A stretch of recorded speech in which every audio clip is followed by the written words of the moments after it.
Mais um vídeo chegando aqui para o canal, meus amigos. Desde já quero agradecer a você que tem assistido os nossos conteúdos aqui.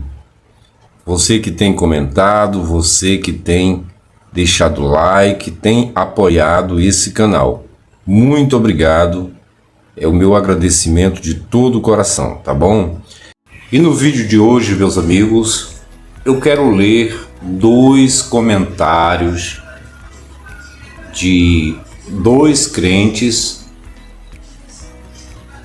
Eles vieram aqui no canal, assistiram o último vídeo que nós lançamos aqui no canal e eles comentaram, fizeram seus comentários.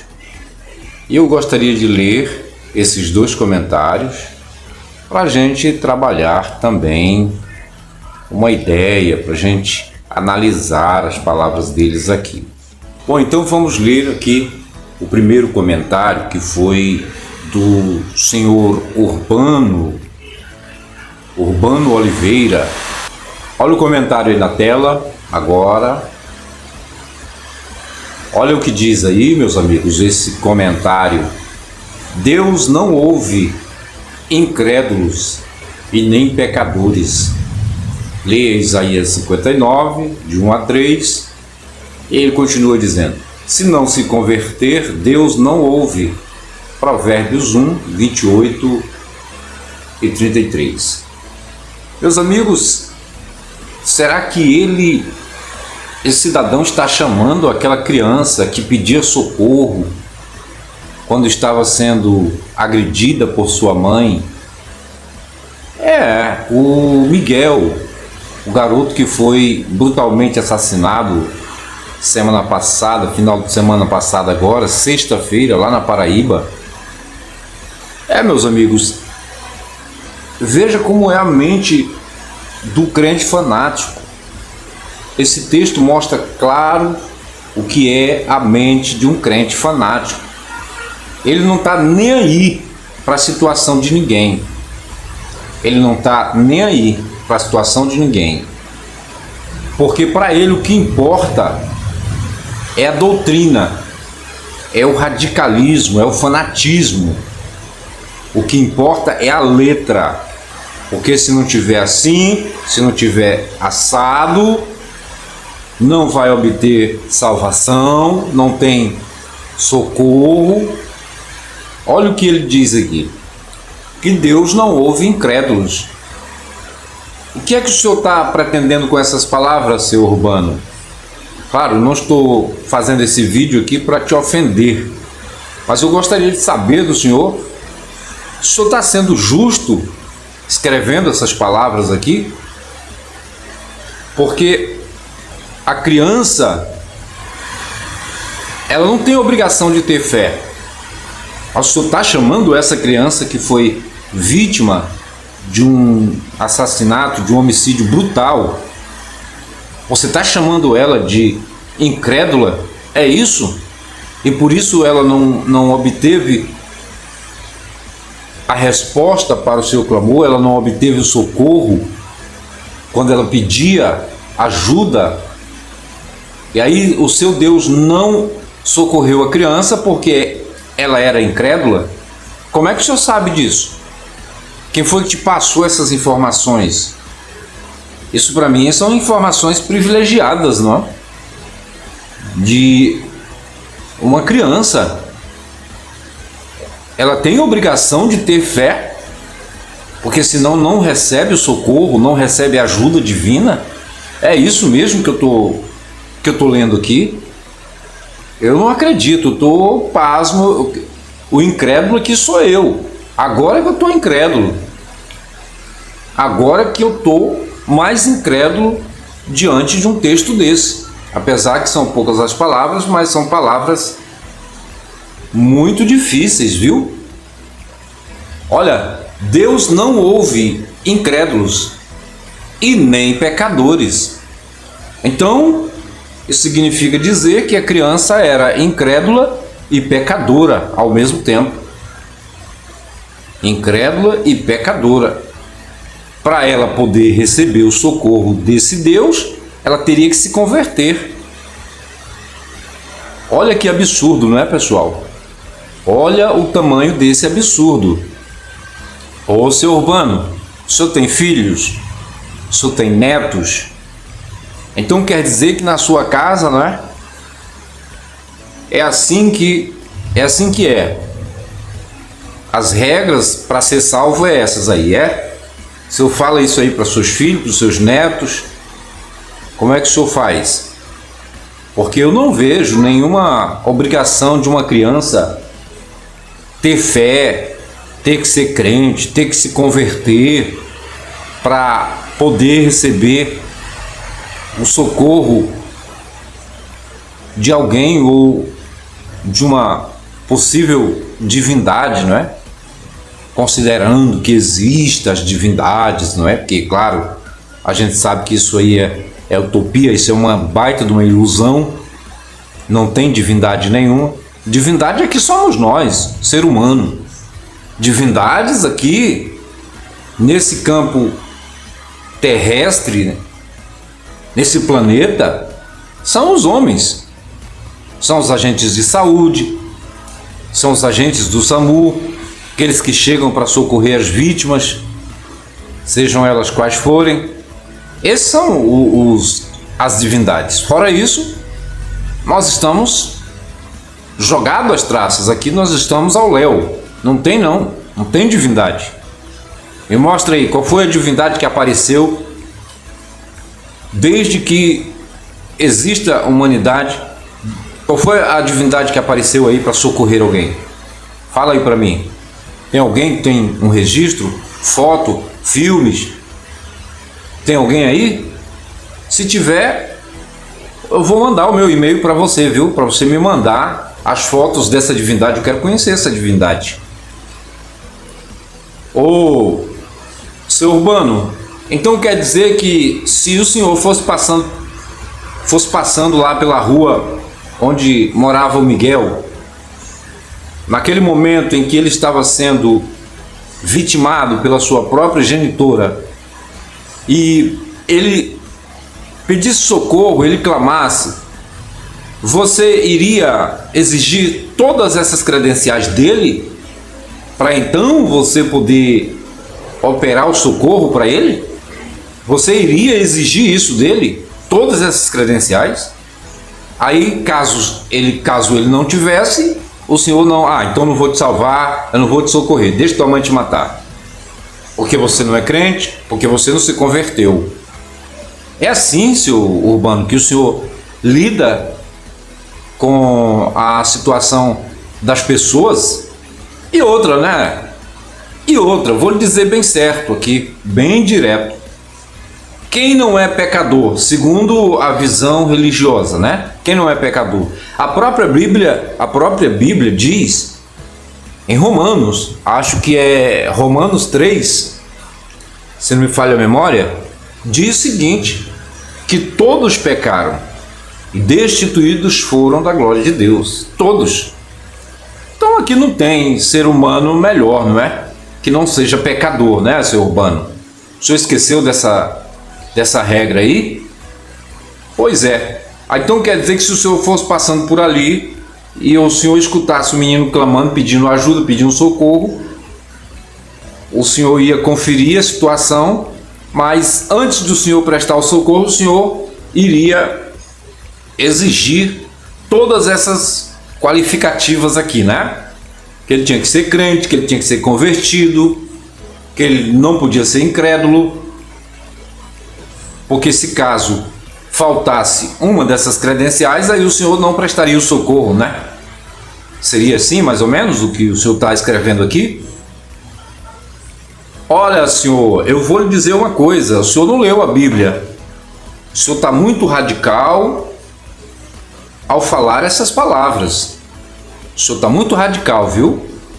Porque o seu próprio Jesus, ele disse o seguinte: deixai vir a mim as criancinhas, não as impeçais, não ponhais tropeços diante delas, porque das tais é o reino dos céus. E ele disse mais: e quem não se converter, igualmente uma criança igual essa, não poderá ver o reino de Deus. E isso aí é improvável, não tem a mínima possibilidade de um adulto com a mente já incrustada de tanto erro, de tantas coisas erradas, voltar a ter a mesma inocência, a pureza de uma criança. Isso é uma grande ilusão, é uma grande fantasia, não é? Mas tá. Eu quero saber desse cidadão se ele tem lido esse texto aí de Mateus, onde Jesus diz que quem não se converter como uma criança não pode ver o reino dos céus. E ele também disse que das tais é o reino dos céus, das crianças é o reino dos céus. Então, senhor que escreveu esse comentário, quero dizer para o senhor que uma criança tem muito mais possibilidade de ser salva, de acordo com as palavras do seu Salvador. Uma criança tem muito mais condições de ser salva do que propriamente o senhor, que já é um crente velho, já cansado de tanto pecado, de tantas coisas erradas que o senhor já fez na vida, não é? Claro, isso é uma suposição, não estou aqui lhe acusando. Mas como o senhor pode colocar essas palavras?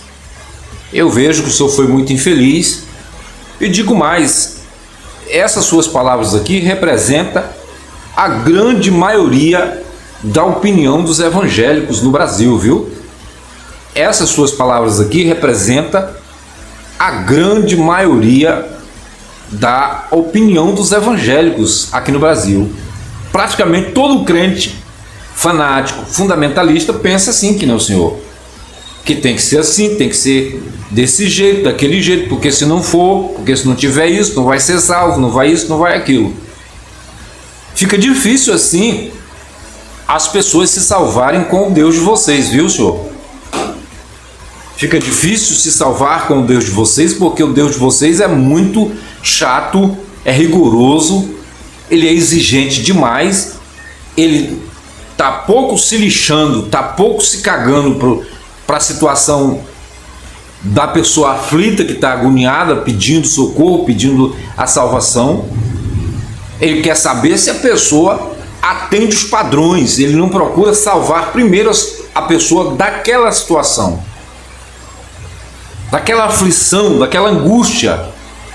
Ele vai exigir isso, será? Será que esse Deus vai primeiramente exigir que o cabra seja crente, que seja convertido, que leia a Bíblia, que conheça isso, que conheça aquilo, para depois ele poder arrancar a pessoa daquela situação? Não é possível que o crente pense dessa forma não, viu? Mas na verdade é possível, porque está declarado aqui, né? Então, para você ver como pensa os crentes fundamentalistas, como pensam os crentes fanáticos, meus amigos. Você que é um ateu, você que é um agnóstico, você que é um livre pensador, um racionalista, você que tem a moringa no lugar, não é? Você que consegue hoje pensar e refletir de forma coerente. Veja aí, tá aí o texto para você. Não é eu que estou inventando palavras não aqui. Esse cidadão, ele acabou de comentar no vídeo que eu lancei hoje, nesta terça-feira, dia 24 de setembro. Lembrando que eu gravei o vídeo, o último vídeo que eu lancei aqui no canal, o antes desse que eu estou gravando agora, eu gravei ele ontem. 23 de setembro, segunda-feira. Infelizmente só pude subir ele aqui para a plataforma, aqui para o canal, hoje, na terça-feira. E agora, nessa terça-feira, já a parte da tarde, você está assistindo esse vídeo, ou à noite, não sei qual é o dia que você está assistindo, mas para os que vão assistir em primeira mão esse vídeo, você pode ir lá no vídeo Deus é surdo e omisso e abra os comentários que você vai ver esse comentário lá, viu? Isso aqui não é nada inventado não, tá? Pois bem, então agora nós vamos para o segundo comentário. Vamos agora para o segundo comentário, vamos ver o que foi que o próximo crente escreveu nos comentários aqui no nosso canal. Lembrando que todas as pessoas podem comentar livremente, mas eu exijo apenas que mantenha o respeito. Mantenha o respeito e aí você pode colocar a sua opinião livremente, tá bom? Então vamos lá.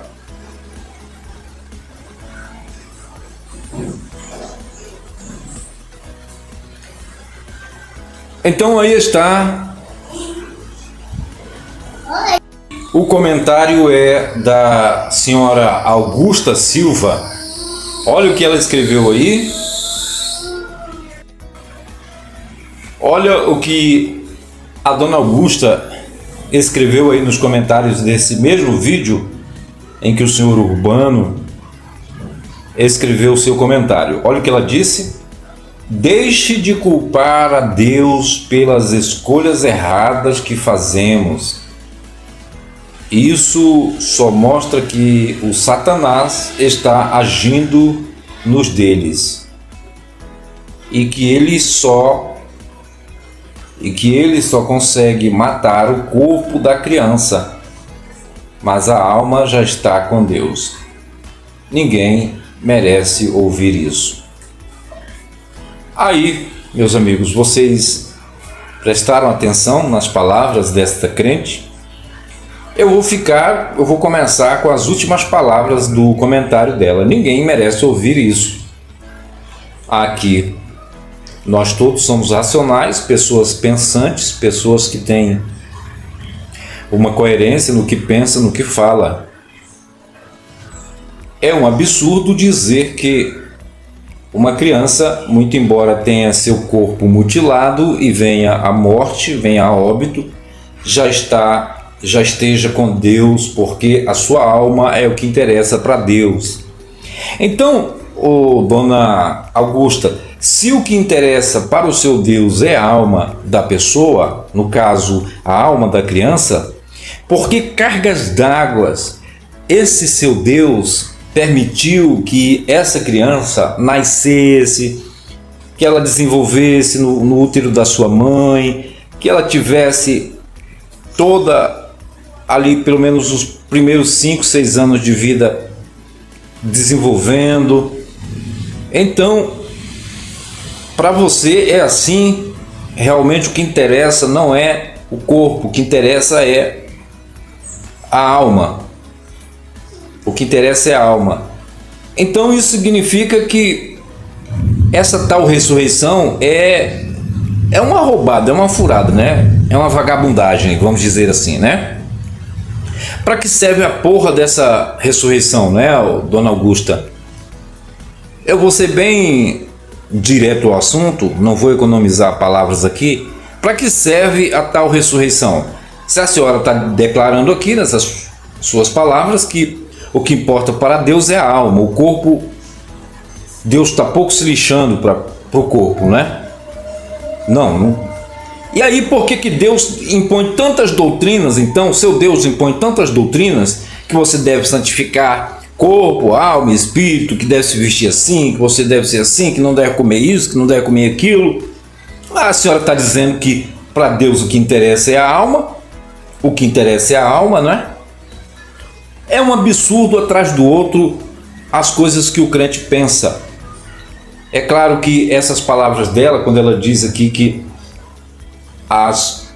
o que importa é a alma da criança, que a alma já está com Deus e que o corpo não importa se a pessoa matar, ela se baseou em um dos textos, se não me falha a memória, parece-me que é Mateus 10, onde Jesus, o personagem da literatura do Novo Testamento, diz lá que, ainda que mate um corpo, não matará a alma.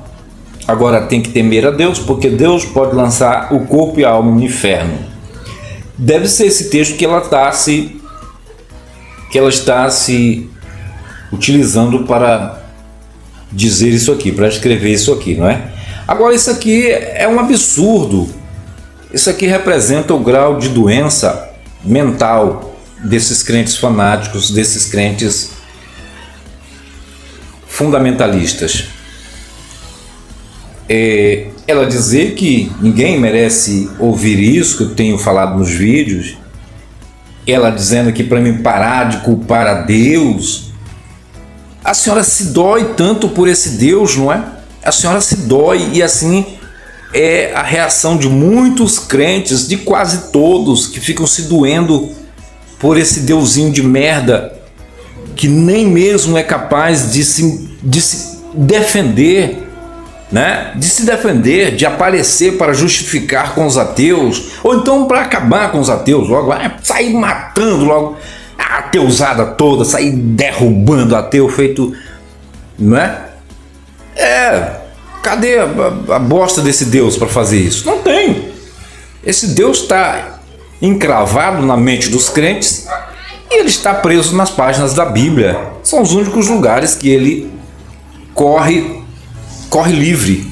É na mente do crente e nas páginas da Bíblia. Fora isso, meus amigos, é pura ilusão e fantasia essa crença em Deus, amigos. É muita idiotice, não é pouca não, tá? É muita idiotice. E essa senhora crente vem com esses argumentos sem o menor sentido, dizer aqui para mim parar de culpar Deus. Eu não estou culpando Deus, amiga. Até porque o seu Deus não existe. Eu acabei de falar, seu Deus, o lugar da existência dele é dentro da sua cabeça, que alguém conseguiu fazer uma lavagem cerebral pregando esse Deus para você, e você comprou a ideia. Hoje você vive isso. Você não sabe viver mais a sua própria vida, você não sabe pensar, você não sabe tomar mais atitude sua mesmo. Tudo tem que ser a bosta desse Deus que vocês acreditam, que tem que ditar as regras para tudo. Até se você for soltar um pum, é Deus que tem que liberar, porque se Deus não quiser, eu não posso peidar. Dá licença, é muita mediocridade, não é pouca não. E quando a gente traz um caso triste, um caso dramático, como foi a morte desse menino, dessa criança, aí os crentes vêm com esse tipo de argumentos que são verdadeiras baixarias. Os argumentos desses ninguém merece ler e nem ouvir, mas infelizmente eu tenho que veicular, transformar isso em vídeo para mostrar para vocês como é a mente de um crente, o que diz, o que pensa um crente, né? Tá? Então, meus amigos, mais um vídeo aqui que eu fiz questão de trazer para vocês poderem comentarem à vontade. Coloque aí nos comentários do vídeo, você que assiste, você que é um racionalista, você que é um ateu, você que nos ajuda, você que prestigia o nosso trabalho aqui no canal Sem Religião. Comentem, compartilhem, deixe o like, apoie esse trabalho que a gente está sempre nessa tocada aí e nós vamos muito longe.